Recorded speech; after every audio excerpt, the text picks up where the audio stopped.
നീ നോക്കിക്കോ, ഇനി രണ്ട് ദിവസത്തിനുള്ളിൽ ഞാൻ അവളെ കണ്ടിരിക്കും. യെസ്. ഞാൻ നിന്നോട് ചോദിക്കണമെന്ന് പറഞ്ഞിരിക്കുന്നു. ഈ കാണാത്ത പെണ്ണിന്റെ പുറത്ത് നടക്കണേന് ഭ്രാന്തെന്നും വട്ടൻ എന്നൊക്കെ പറഞ്ഞ എല്ലാവരും എന്നെ കളിയാക്കണേന് തുടക്കം പോലും നീ മാത്രം കൊടുക്കാത്ത സപ്പോർട്ടാണല്ലോ. ആ എന്താടാ? എടാ, ആർക്ക് കാണാൻ പറ്റിയില്ലെങ്കിലും എനിക്ക് കാണാൻ പറ്റേണ്ടത് നിന്റെ മനസ്സ്. ഒരാളെ ആത്മാർത്ഥമായിട്ട് സ്നേഹിക്കാൻ കണ്ണും വേണ്ട, കാണേം വേണ്ട. ഡെനി, നിനക്ക് ഇന്നേ വരെ ആരെയും കാണണമെന്ന് തോന്നിയിട്ടില്ലേ?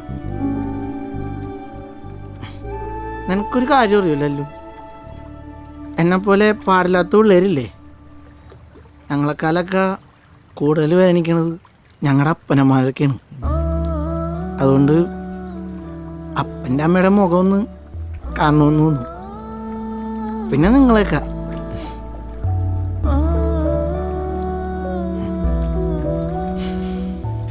കണ്ണ് കാണാൻ പറ്റില്ലെങ്കിൽ എന്താ? ദൈവം നിനക്ക് പാടമുള്ള കഴിവ് തന്നിട്ടില്ലേ? പുട്ടാലു പാടിപ്പാടി നീ കുറെ കാശുണ്ടാക്കണല്ലടാ. എൻ്റെ 1000 വെള്ളിയുള്ള പാട്ടിന് 500 ഇടണ ആരാന്നൊക്കെ എനിക്കറിയാട്ടാ.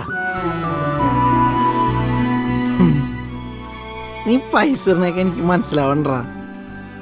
പിന്നെ അതിൻ്റെ കഴിവിനിട്ട് അംഗീകാരമുള്ളതെന്ന് ഓർത്തിട്ട് അഭിമാനത്തോടുകൂടി ഞാൻ സ്വീകരിക്കണേന്ന് മാത്രം. ആഹാ,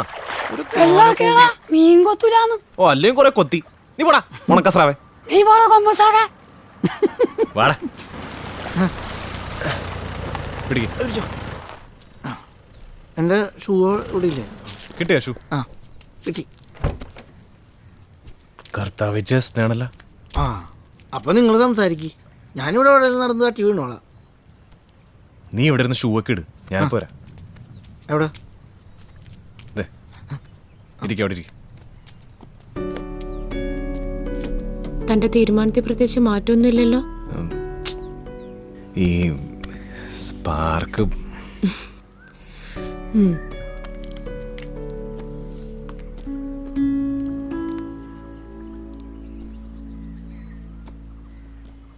അടുത്ത മാസം എന്റെ കല്യാണോട്. തനിക്ക് സ്പാർക്ക് വരാൻ വേണ്ടി എത്ര കാലം വേണമെങ്കിൽ വെയിറ്റ് ചെയ്യാൻ ഞാൻ റെഡിയാ. പക്ഷെ വീട്ടുകാരെ സമ്മതിക്കുന്നില്ലടോ.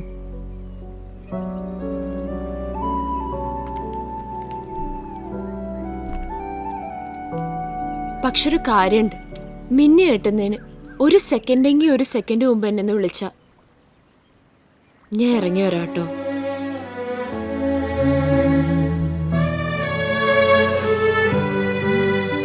സോറിഡോ.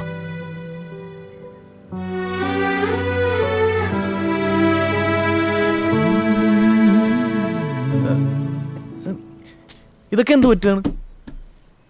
അത് ഞാവൽപ്പഴം വീണ എന്റെ പാടാ. ഞാവൽപ്പഴോ? ആ ഫസ്റ്റ് താനേ ഈ ലോകം മുഴുവൻ ഞാവൽപ്പഴം അന്വേഷിച്ചു കിടന്നപ്പോ എൻ്റെ വീട്ടിലുണ്ടായിരുന്നൊരു ഞാവൽ മരം. താനത് കണ്ടില്ല. ഇത് കഴുകിയ പൊക്കോളൂ. അത് കരയണം, കഴുകിയ പോവില്ല.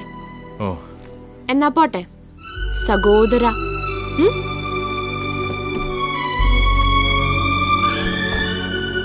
ഇന്നലെ ഒരു ദുസ്വപ്നം കൂടെ ഞെട്ടിപ്പോടാ. എന്താ ദുസ്വപ്നം? നമ്മ രണ്ടുപേരും പണിക്കോണ്. പിന്നെ ഞാനെന്റെ സ്വപ്നത്തിൽ പിന്നെ ഞാനില്ലാട്ടാ. മേലെ ഞങ്ങൾ ഒരു സ്വപ്നത്തിലും ഞാനില്ല. ഞാനുമില്ല. 20 ബോണ്ട, 60 ചായ, 20 പരിപ്പോട, 20 പഴംപൊരി. സാധനം റെഡിയാക്കി വെക്കൂ. കാശ് കണക്കൂട്ടി പറഞ്ഞാൽ ഇപ്പൊ തന്നെ കാം. ഇത്രയും കണക്കൂട്ടിലും ഭേദം കട പൂട്ടുന്നു. കടക്കാരാ എന്തിനാണ് തീ അടക്കുന്നത്? വീട്ടുള്ള ഒറ്റൊന്നത്തിന് കേരളത്തിൽ അടുപ്പിക്കുക. ചേട്ടാ കണക്ക് വെച്ച് കാലിച്ചടം.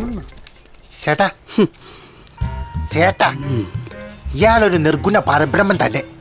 വീട്ടിൽ കൂഷ്മാണ്ഡങ്ങൾ ബംഗാളികൾക്ക് കൊടുക്കൂലെന്ന് വിചാരിച്ചിട്ടുണ്ട്. അവൻ ബംഗാളിയല്ല, മലങ്കാളിയാണ്. ഇവിടെ നമ്മള് മലയാളികളായിട്ട് ജനിച്ചത് എന്ത് ഭാഗ്യമുള്ളേ. എന്താണ്? വല്ല ബംഗാളിയായിട്ട് ജനിച്ചെങ്കിൽ അന്യ സംസ്ഥാനത്ത് പോയി പണിയെടുത്ത് നമ്മുടെ നടുവൊടിഞ്ഞാന്. അയ്യോ, ശരിക്കും ഉണ്ടല്ലോ, നമ്മുടെ കാര്യങ്ങളൊക്കെ ചെയ്യാൻ വേണ്ടി റോബോട്ട് ഉണ്ടെങ്കിൽ എന്ത് സൂപ്പർ ആയിരുന്നല്ലേ. പിന്നെ നമുക്കൊന്നും ചെയ്യണ്ടല്ല. അത് ശരിയാവൂല. റോബോട്ടിന് സ്വിച്ച് ഉണ്ടാവും, അത് ഓഫ് ഓണും ചെയ്യണ്ടേ. അതാരും ഞാൻ ചെയ്യുന്നില്ല. ഞാനും ചെയ്യൂല. വേറെ എന്ത് ചെയ്യാൻ പറ്റൂടാ നമുക്ക്? ഇപ്പൊ ഇങ്ങനെ ഇരിക്കണേലും വല്ല കുഴപ്പമുണ്ടോ? ഒരു കുഴപ്പമില്ല.